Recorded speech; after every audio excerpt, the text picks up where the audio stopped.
First, tensions continue rapidly escalating with Venezuela. And anxious leftists in Cuba and Nicaragua who rely on Venezuelan oil are starting to shake a little in their jackboots.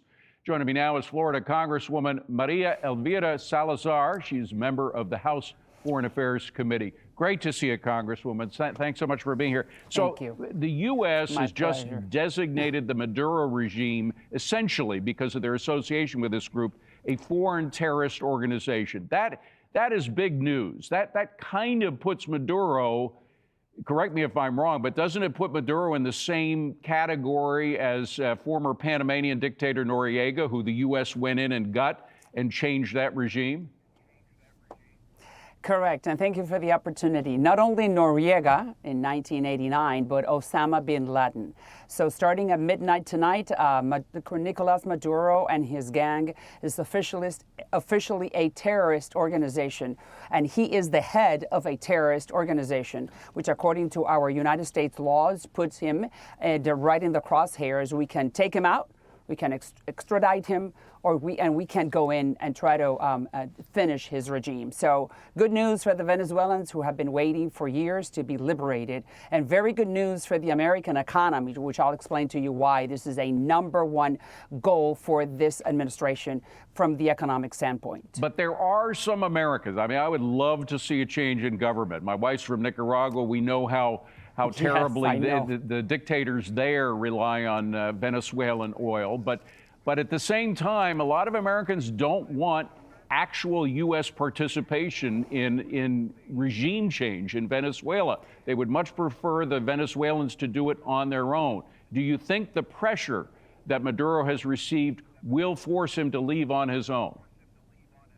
Oh, I think Maduro is not Fidel Castro. Maduro is not a brave boy. So now that he has understood that he's on that very nefarious list of the terrorist organization, that the airspace above Venezuela has been closed off and the commercial airlines from the United States are not flying, he's understanding that we're about to go in. He understands that he has been our enemy for the last 25 years. Venezuela, for those Americans who do not understand why we need to go in, for three reasons. You're in Fox Business.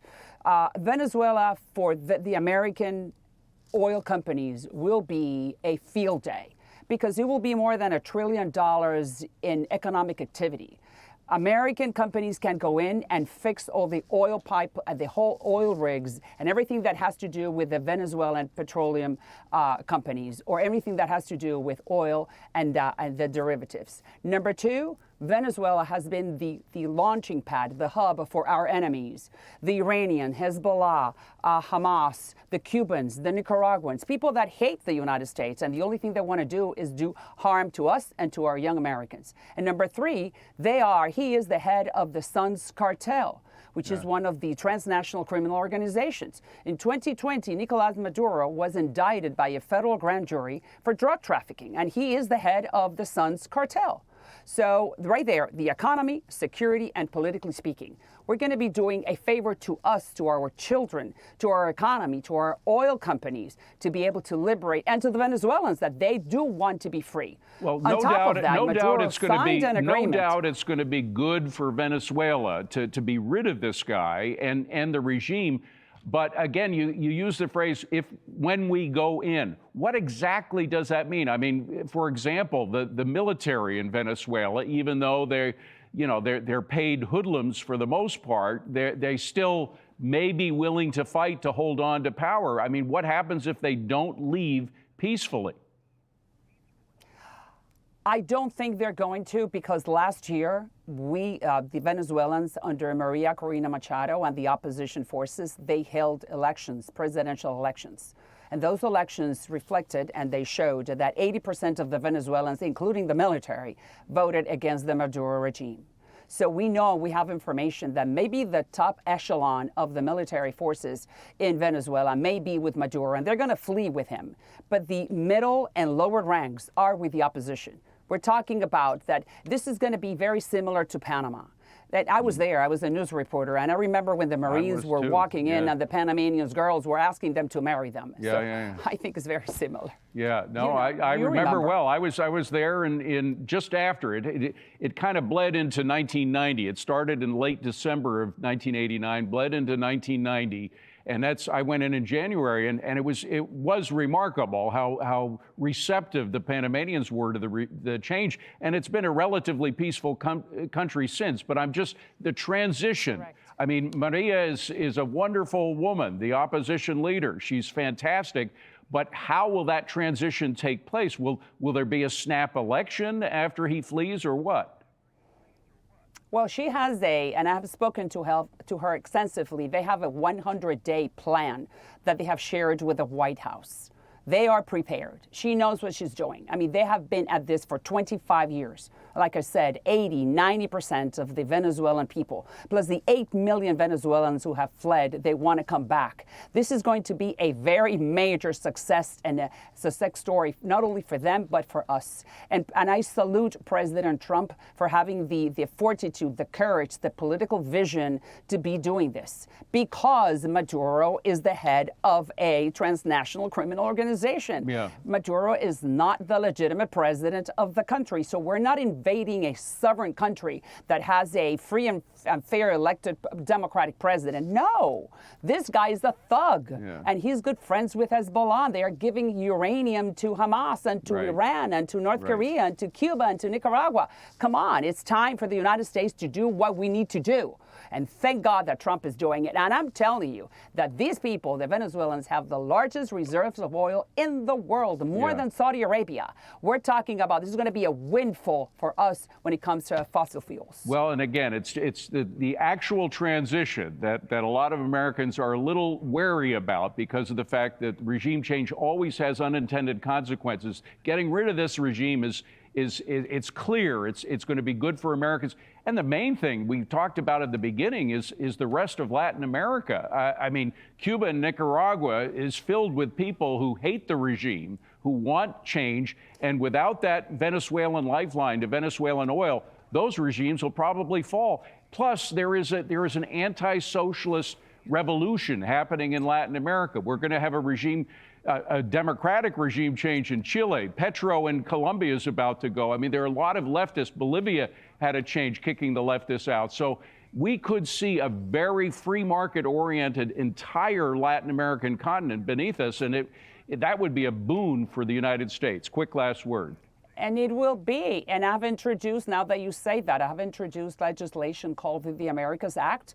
Now that Democrats and Republicans in the House of Representatives and in Congress, we've come to terms and understood that China, we need to bring those jobs back, maybe to the United States, but maybe nearshoring or reshoring. Maybe it's time to bring those jobs to Venezuela and to Chile and to Bolivia and to Central and South America. They happen to be in our backyard.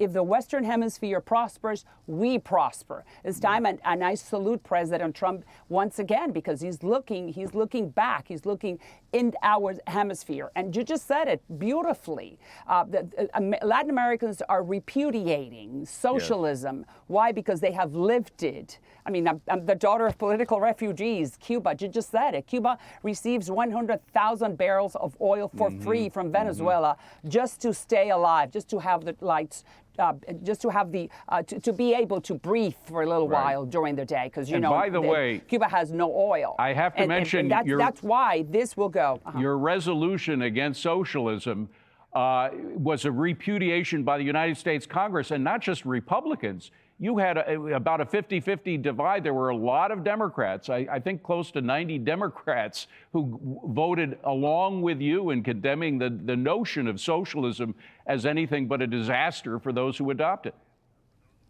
Yeah, but the other 100 did not. That's and true. My resolution was very simple, was clear. Yeah. We were only denouncing the horrors of socialism. I'm not talking about Western Hemisphere only. I'm talking about Stalin and Mao and, Right. and Lenin. I'm talking about the 100 million people dead because of that nefarious ideology.